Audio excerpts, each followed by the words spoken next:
대학 생활 중에 이단에 대한 부분을 많이 듣곤 합니다. 이단에 대한 정의와 요소들을 말씀으로 듣고 싶습니다. 이거 참 중요한 질문이죠. 먼저 우리가 이제 이단 하면은 성경에 벗어나는 것이 이단입니다. 그렇잖아요. 그러니까 이걸 몇 가지로 한번 생각을 해봅시다. 먼저 성경에 대해서 일단 기록한 말씀밖에 넘어가면 안 돼요. 왜 이단이 생기냐 하면 성경을 잘못 해석해서 이단이 생기는 겁니다. 그렇잖아요. 그래서 먼저는 이 성경에 기록된 말씀 밖에 넘어가서는 안 됩니다. 고린도전서 찾아봅시다. 고린도전서 4장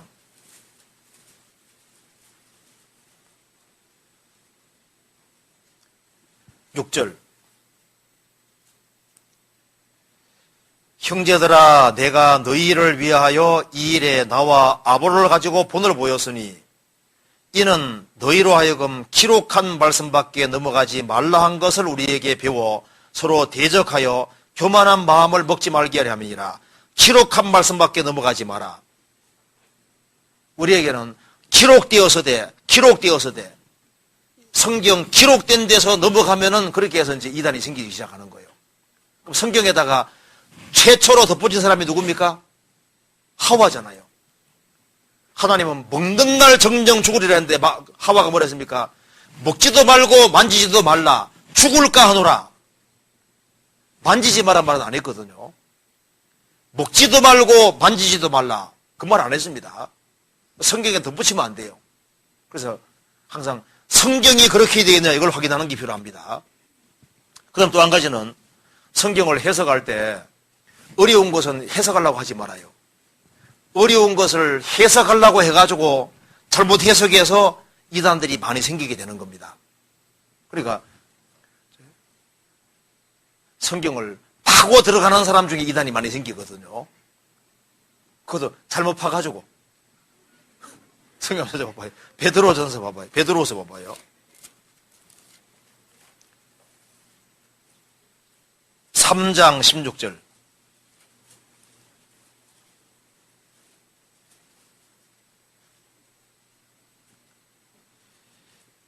그 모든 편지에도 이런 일에 관하여 말하여서되 그 중에 알기 어려운 것이 들어있으니 무식한 자들과 구세지 못한 자들이 다른 성경과 같이 그것도 억지로 풀다가 스스로 멸망에 이르느니라.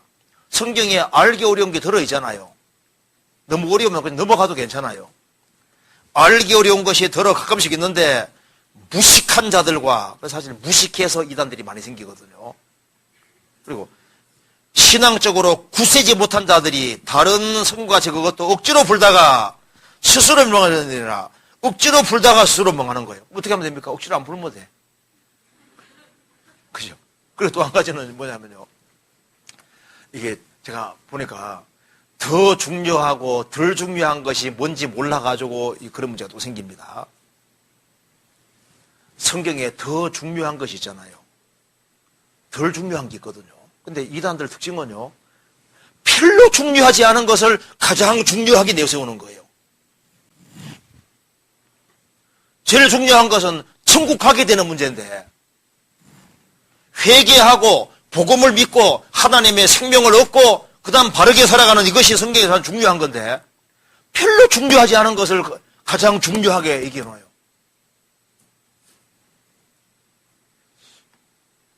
그래서 성경을 얘기를 하는 것처럼 보이는데 성경 구절은 나와 있는데 별로 중요하지 않은 것을 가장 중요하게 얘기를 하거든요.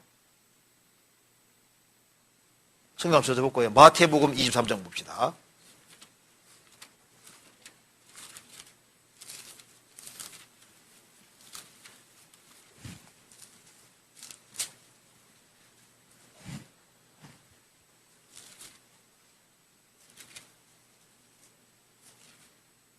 (23장) 24절 같이 읽어봅시다.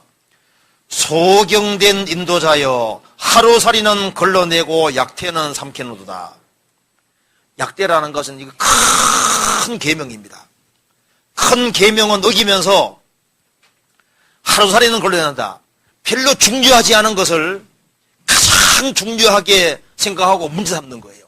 여기에 약대라는 게 뭐냐 하면은, 앞에서 보면은, 누가 채소 한 당 가져왔거든요.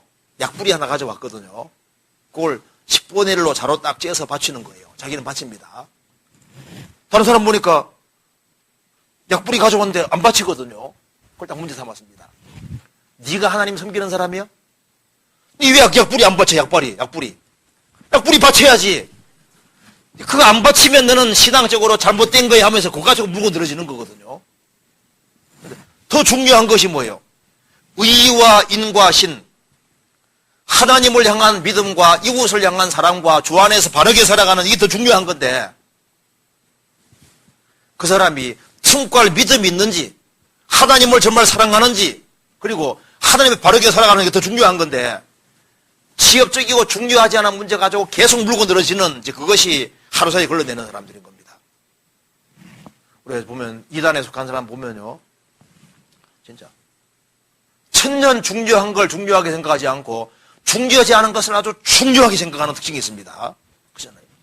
근데 이제 이단이 생기는 제일 핵심적인 중요한 이유는 성경을 문자적으로 안 보는 거예요.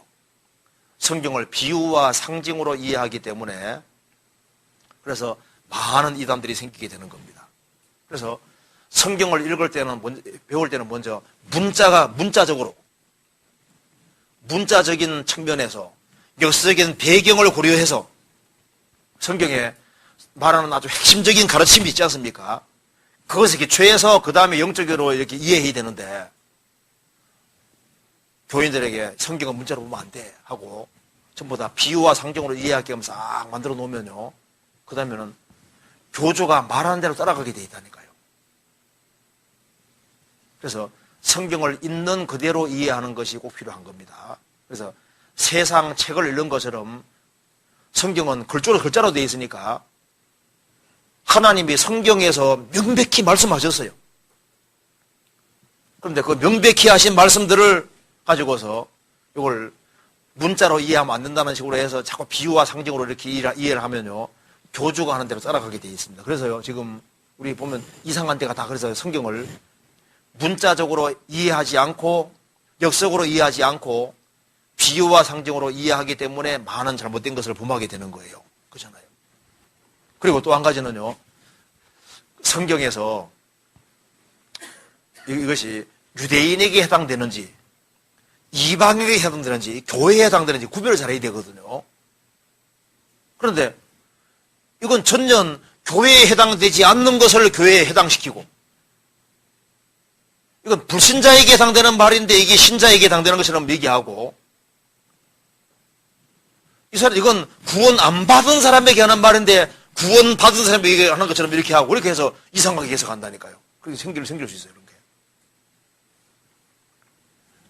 그래서 구원 받은 사람 잘못하면 지옥 간다, 그 구절이 왜 나오냐 하면 성경 잘못 해석해서 그런 겁니다. 그 구절이 구원 안 받은 사람에게 하는 말인데 그것이 구원 받은 사람에게 적용시키니까 이상한 얘기를 하게 되는 거예요. 어쨌든 간에 성경을 해석할 때 기록된 말씀 안에서, 그리고 성경에서 핵심적으로 중요한 것이 뭔지를 알고, 그래서 그 성경에 기둥되는 걸 좀 알고 하면은요, 이단적인 건 거의 피할 수 있어요. 그래서 이 성경을 잘못 해석해서 이단이 생기게 되는 겁니다. 그리고 우리가 이제 하나님에 관해서 잠깐 보면요, 왜 이단이 생기냐 한번 이거 보세요. 이런 얘기 들어보시지 않습니까?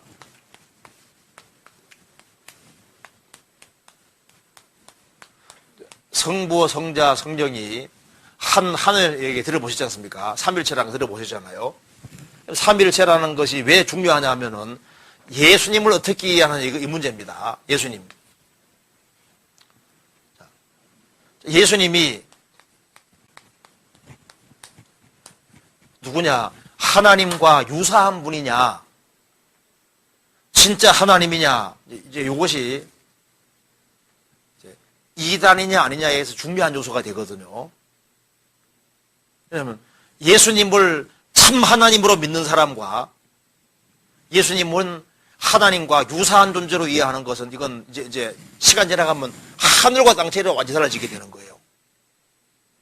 그래서 예수님을 하나님보다 조금 못한 존재로 이해하게 되면은 예수님은 도덕 선생, 우리의 모범, 예수님의 속죄가 약화되게 되고,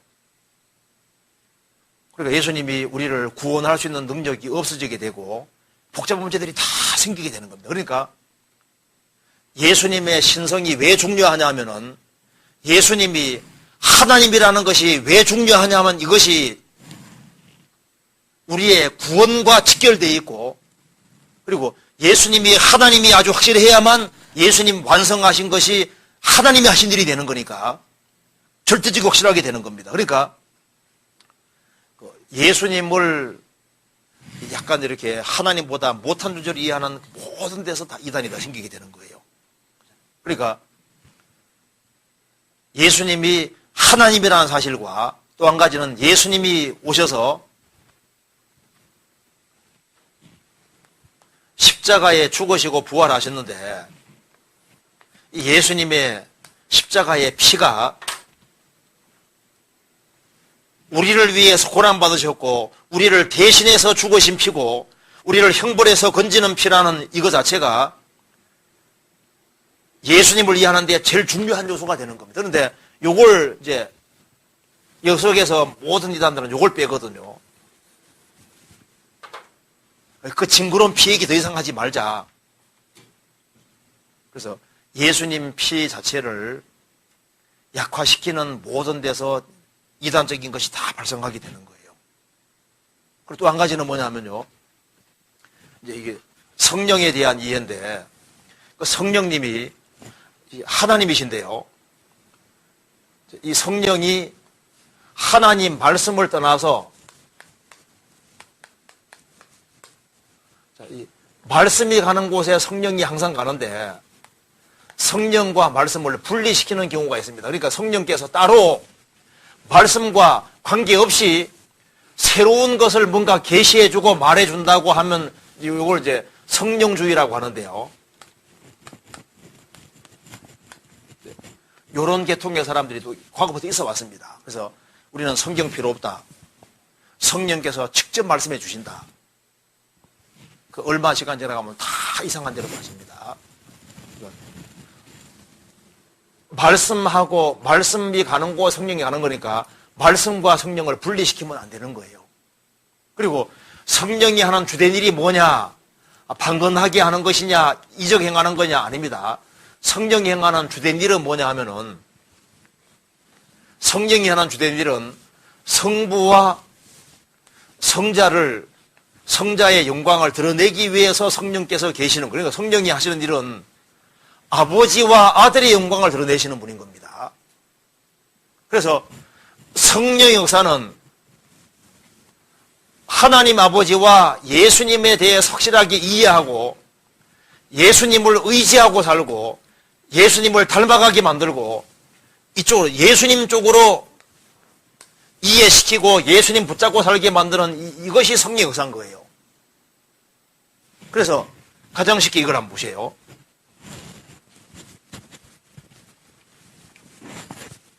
이거 한번 봐봐요. 성경에 아브라함이죠. 아브라함이 있고 아브라함 종이 있습니다. 그리고 이제 아브라함 아들이 이삭이지 않습니까? 아브라함은 성부의 모형입니다. 아브라함 종은 성령의 모형이고 이삭은 예수님의 모형입니다. 아브라함이 독자 이삭을 모리아 산에 바쳤습니다. 그것처럼 성부는 성자 예수님을 갈보리 산에 바쳤습니다. 아브라함이 이삭을 바치고 난 이후에 아브라함 종에게 말했습니다. 너는 저 하란으로 가서 이삭의 신부를 구해와라. 그래서 아브라함 종이 가서 하란 가서 리브가에게 가서 이 아브라함과 이삭이 얼마나 훌륭한 사람인지를 드러내면서 이 리브가의 마음을 사로잡아서 이삭에게 연결시켜주는 일을 함으로써 자기를 끝낸 거예요. 그러니까 성부가 성자 예수님을 갈보리산에 데리고 난 이후에 성령을 보내셨는데 오순절에 성령이 오셔서 하는 주된 일이 뭐냐 그 말입니다. 그리스도의 신부를 준비하는 것이 성령의 주된 일이거든요. 그러니까 성령께서 무슨 일을 하냐면은 사람들로 하여금 그리스도를 믿고 구원받게 해서 그리스도의 신부로 삼아서 그리스도에게 연결시켜주는 일을 하고 자기 역할을 마치는 거예요. 그러니까 그리스도의 신부가 되어야 되는데 그 외에 다른 것은 부차적인 것이 되는 거예요. 성경 요한복음 찾아봅시다.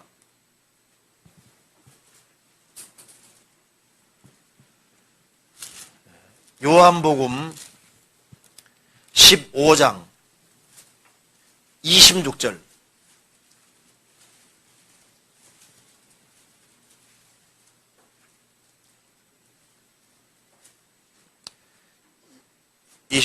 같이 읽겠습니다.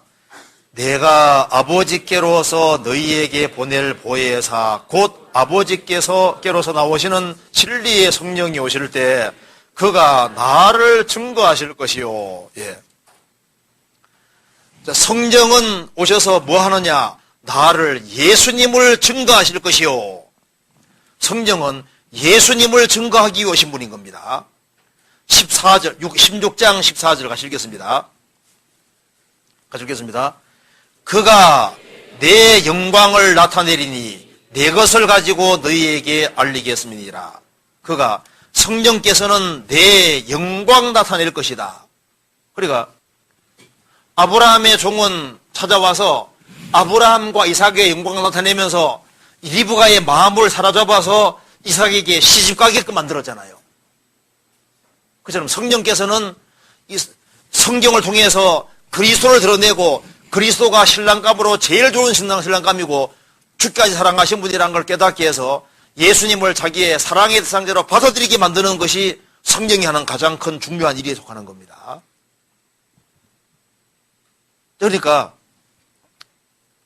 이 삼위일체가 왜 강조되냐 하면은요, 일단 예수님을 하나님으로 생각하지 않는 사람이 생기기 때문에 그렇게 강조하는 거예요. 예수님이 하나님이 아니라면은 그럼 예수님이 하는 모든 일은 다 전부 다 이제 아래로 하락하게 되는 거예요. 그리고 또 한 가지는 그다음에 이제 인간도 어떻게 생각하느냐 여기에 따라서도 이단이 문제가 갈라지게 되거든요. 이제 이거 한번 보세요.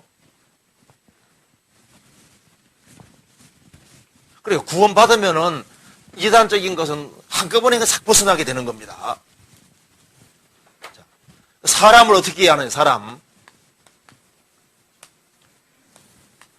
사람이 이제 선한 존재다. 이렇게 이해하는 사람은, 그러면 사람이 선한 존재니까 이렇게 생각하는 사람은 자기가 선을 행해서 천국 갈 수 있다는 식으로 이렇게 교리가 나오게 되는 겁니다. 그런데 인간은 아담이리로 타락해서 전적으로 타락한 죄인이고 태어날 때부터 죄인이고 인간의 어떤 행실 자체는 하나님께 받아들일 수 없다는 걸 이렇게 받아들이는 사람은 인간은 전적으로 타락했고 인간의 행위가 천국 가는데 보탬이 안 된다고 생각하는 사람은 그러면 방법이 그리스도의 완전한 공로를 받아들일 수밖에 없게 되니까 그리스도를 구세주로밖에 받을 수밖에 없잖아요. 그런데 인간을 선한 존재고 인간이 착한 일을 할 수 있는 존재라고 생각하는 사람은 예수님은 우리 구원을 위해서 조금의 역할을 하고 자기도 역할을 많이 하는 식으로 이상한 교리를 만들게 돼 있는 거예요. 무슨 말이 되세요? 그러니까 인간이 날 때부터 죄인이고 인간의 선행이라는 것 자체는 천국 가는 데 있어서 보탬이 안 된다는 걸 확실하게 가르치는 쪽은 예수님의 완전한 공도 받아들이게 만들어지게 되는 겁니다. 그런데 인간이 착하고 원래부터 착하게 태어났고 이제 이런 식으로 생각하는 사람은 그러면 그리스도의 공로는 별로 중요하지 않게 된다니까요. 그 말 이해되시죠? 그리고 구원도 마찬가지입니다. 성경에서는 구원에 대해서 많은 얘기가 나와 있거든요.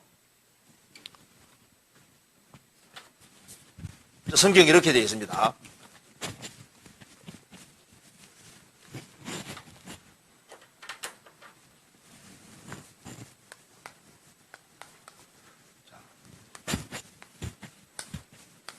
성경에서는 구원에서 먼 사람이 있다고 했습니다. 구원에 가까운 사람이 있다고 했습니다. 구원을 받은 사람이 있고 구원을 이루어가는 사람이 있다고 되어 있거든요. 그래서 구원에서 먼 사람이 있어요. 시편 119편에 말씀하기를 구원이 저희에게서 멀어지면 저희가 주의 윤례를 구하지 아니함이니이다. 그러니까 하나님의 말씀을 배우기를 싫어하는 사람, 성경의 귀를 막는 사람은 구원과 먼 사람입니다. 구원이 저희에게서 멀어지면 저희가, 악인에게서 멀어지면 저희가 주의 윤례를 구하지 아니함이니이다. 하나님 말씀을 아예 들을 생각하지 않는 사람은요, 구원 받을 수가 없게 되잖아요. 하나님은 중심에 통회하는 사람을 구원하는데 자기 죄에 대해서 가책 갇히지 아니하고 죄에서 돌이킬 생각이 전혀 넘는 사람들 구원에서 멀잖아요. 주님께서는 내가 낮아질 때에 구원한다고 하셨는데 마음이 아주 강팍하고 교만한 사람들, 이런 사람들은 구원에서 아주 멀잖아요. 또 성경에서 구원에 가까운 사람이 있다고 했습니다. 구원을 받지 않아서도 구원받은 사람 가까이 하고 말씀 배우기를 좋아하고 구원받은 사람과 어떻게 하든 간에 같이 붙어 있으려고 하고 그런 사람들 보면요, 나중에 거의 구원받더라고. 제가 구원받을 당시에도 그때 어떤 분 구원을 안 받았거든요. 아무리 말씀드려도 못 깨달았는데 그래서 청년회는 계속 나와요. 구원 받아야 되니까. 결국은 구원 받더라니까요. 구원 안 받아서도 구원 받은 사람들 아주 가까이 있고, 그리고 구원 받은 사람과 어울리기 좋아하는 사람 있지 않습니까? 그런 사람은 결국은 구원 받더라니까요. 그리고 이제 구원을 얻었나니 그랬죠. 구원을 얻은 사람이 있습니다. 그리고 이제 구원을 이루어가는 사람이 있는데, 성경에서 구원에 대한 말씀 많이 있습니다. 그런데 이제 이 구원과 속죄하고 관계가 되어 있으니까 그 죄를 얼만큼 사함 받았느냐가 이게 참 중요한 문제가 되는 거예요. 성경에서는 예수님이 영원한 속죄를 오셨기 때문에 주님이 죄를 처리할 때 과거, 현재, 미래죄 처리한 것이 확실합니다. 그래서 스펄전 목사가 쓴 책에 보면은 이게 나옵니다. 학계에서 설명하는 그 내용 중에 이런 게 나옵니다. 예수님을 믿는 순간에 예수님은 과거, 현재, 미래죄를 다 처리하셨습니다. 하고, 미래죄라고 회전목가 해놓고 난 다음에 예수님은 2000년 전에 십자가에 죽으셨으니까 우리가 태어나기 전에 죽으셨고, 내가 태어나서 지금까지 살아오면서 지은 죄도 예수님 봤을 때는 미래죄가 맞잖아요. 그러니까 어느 순간에 믿든 간에 주님은 과거, 현재, 미래죄, 과거, 미래 관계없이 주님은 다 처리하신 것이 확실하다. 그렇게 명확히 나옵니다. 그러니까 이제 이단이고 이런 얘기 나올 때 있지 않습니까? 구원을 확실히 받은 사람은 복음으로만 거듭나기 때문에 구원받은 사람은 한꺼번에 이해가 다 돼버리는 거예요. 그잖아요. 율법에 해주셨느냐? 금방 이해가 되잖아요.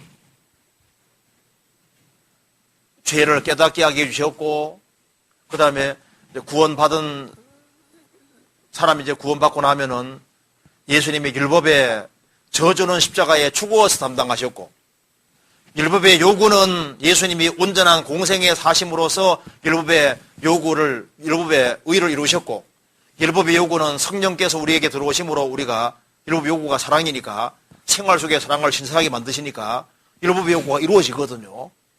하여튼 간에 구원받으면 이해가 한꺼번에 싹싹 다 되게 되어 있는 거예요. 그래서 이렇게 정리하면 되겠습니다. 여기 디도서 한번 찾아봅시다. 3장에.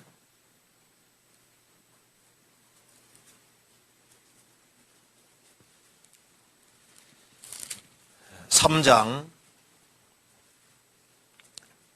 4절입니다.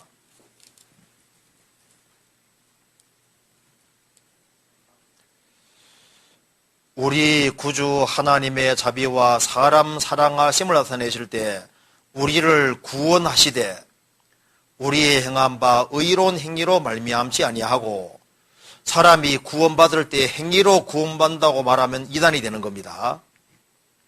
오직 그의 긍휼하심조차 하나님이 불쌍히 기를 때 구원되는데 그의 긍휼하심을 조차 중생의 씻음과 성령의 새롭게 하심을 하신다니 중생 거듭나는 것이 있는데 거듭남이 없다고 하면 이단되는 거지 않습니까? 중생할 때는 죄를 씻는 일이 있고 성령 요심으로 새롭게 되는 것이 있는 겁니다. 6절에 성령을 우리 구주 예수 그리스도로 말미암아 우리에게 풍성히 부어주사 우리로 저의 은혜를 힘입어 의롭다 하심을 얻어 영생의 소망을 따라 후사가 되게 하심이니라. 이 말이 미쁘도다. 원컨대 내가 여러 것에 후세게 말하라. 이는 하나님을 믿는 자들로 하여금 조심하여 선한 일을 힘쓰게 하려 함이니 이것은 아름다우며 사람들의 유익하니라. 10절 같이 읽겠습니다. 이단에 속한 사람을 한두 번 훈계한 후에 멀리하라. 그러니까 이렇게 정리됩니다. 이단이 도대체 뭐냐?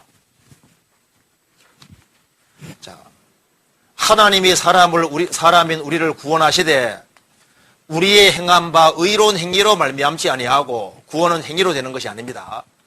하나님께서 긍휼히 불쌍히 여길 때 구원이 되는데 하나님이 불쌍히 여길 때 중생 거듭남이 이루어지는데 중생할 때는 죄 씻음이 있고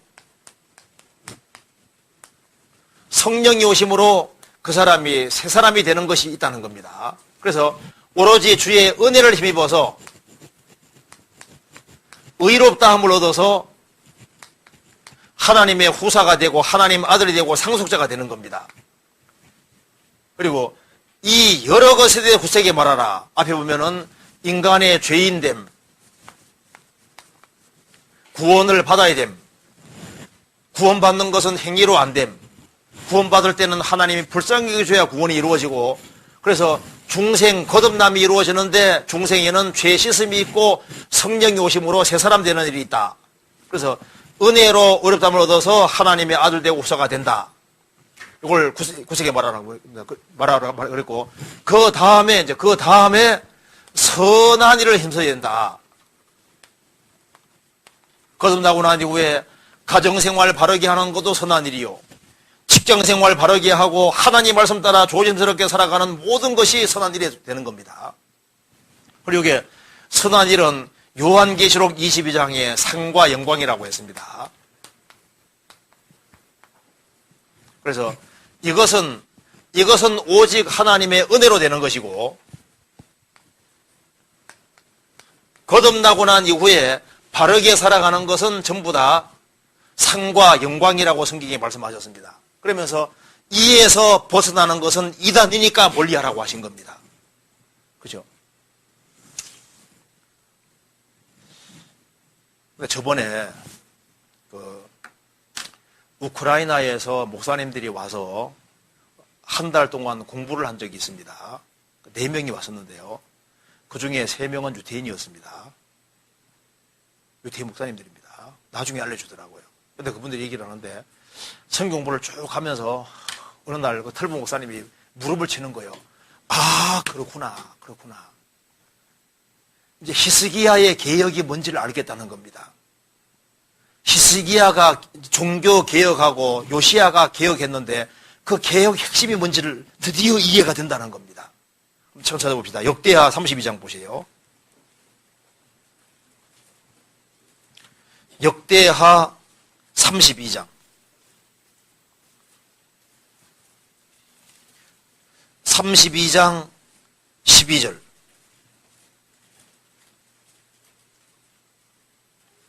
12절 이 히스기야가 여호와의 산당들과 단들을 제하여 버리고 유다와 예루살렘에게 명하여 이르기를 너희는 다만 한 단 앞에서 경배하고 그 위에 분향하라 하지 아니하였느냐.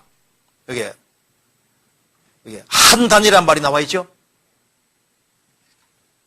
그러니까 무릎 치면서 아, 그렇구나. 자기들이 지금까지 이렇게 왔다는 겁니다.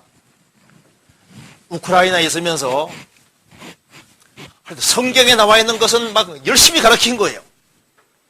그래서 뭐 마약 하는 사람 갱생도 시키고 막 선행도 많이 하고 구제도 하고 많이 하고 이것저것 많이 가르쳤다는 거예요. 뭐 찬양도 많이 가르쳤는데 이것저것 많이 가르치면서 속죄의 복음에 대해서는 조금만 얘기를 하는 거예요. 그래서 히스기야가 개혁하고 요시야가 개혁한 것이 뭐냐 하면은 예루살렘에 성전이 이렇게 있고 성전에 한 단이 있습니다. 그런데 여기에서 제사하고 예배하게 섬겨야 되는데 이것저것 산당들을 많이 만들어 나가서 이스라엘 백성들의 마음이 이 단에 향하도록 안 만드는 거예요. 그래서 개혁이라는 게 뭐냐 하면은 이런 산당들을 다 부수고 오로지 한 단이 뭡니까? 여기가 피제사 드리는 곳입니다. 다시 어디로 돌아가느냐 하면 다시 속죄의 복음으로 돌아가는 거예요. 한 단. 그래서 종교개혁이 루터가 종교개혁한 게 뭔지 아시죠? 가톨릭에서 막 이것저것 많이 가르쳤거든요. 가르쳤는데 진짜 중요한 것은 죄인에게 필요한 것은 바로 십자가고 십자가의 절대적이고 완전한 공로, 이게 제일 중요한 문제잖아요. 그래서 그분들이 얘기를 합니다. 우리가 이것저것 많이 가르쳤는데 복음다운 복음을 전하지 않았다 그 말입니다. 예수님이 오셔서 십자가에서 피를 흘림으로써 하신 일이 무엇인지를 아주 구체적으로 자세하게 그것이 아주 확실하게 믿어지게 만들어줘야 되는데 그걸 우리가 안 했다 그 말입니다. 그래서 그분들이 우리가 목회하고 수년도 목회하면서 열심히 노력은 했는데 교인들에게 많이 가르쳤는데 중요한 것이 하나도 안 들어가 있는 거예요. 자기들부터. 그래서 종교개혁이라는 것이 뭔지를 이제 이해된다. 그래서 과거에 가톨릭도 많은 것을 가르쳤습니다. 선행도 많이 가르쳤는데 지옥 갈 죄인에게는 먼저 복음부터 심어지지 않으면 안 되는 거예요. 그렇잖아요. 그래서 복음을 확실히 깨우치면은 그 다음 다른 것들이 다 이해되기 시작하잖아요. 그리고 복음을 깨우치고 난 이후에 그 다음에 선한 일을 힘쓰라고 했습니다.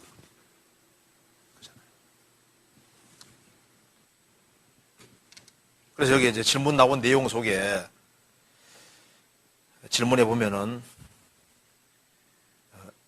이단에 대한 부분을 많이 듣습니다 했는데 이단에 대한 정의와 요소 핵심이 뭐냐면 십자가입니다. 십자가.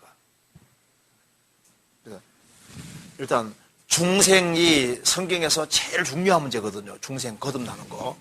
거듭나는 게 제일 중요한 문제고 거듭나고 난 이후에 하나님의 생명을 받아서 말씀 가운데 살아가는 그게 성경에서 제일 중요한 거예요. 그러니까 이것저것 다 가르쳐도 거듭나는 문제가 확실하지 아니하면은 다른 걸 아무리 정통적으로 많이 배워도 천국 갈 수가 없잖아요. 그래서 그걸 좀 확실히 했으면 좋겠습니다.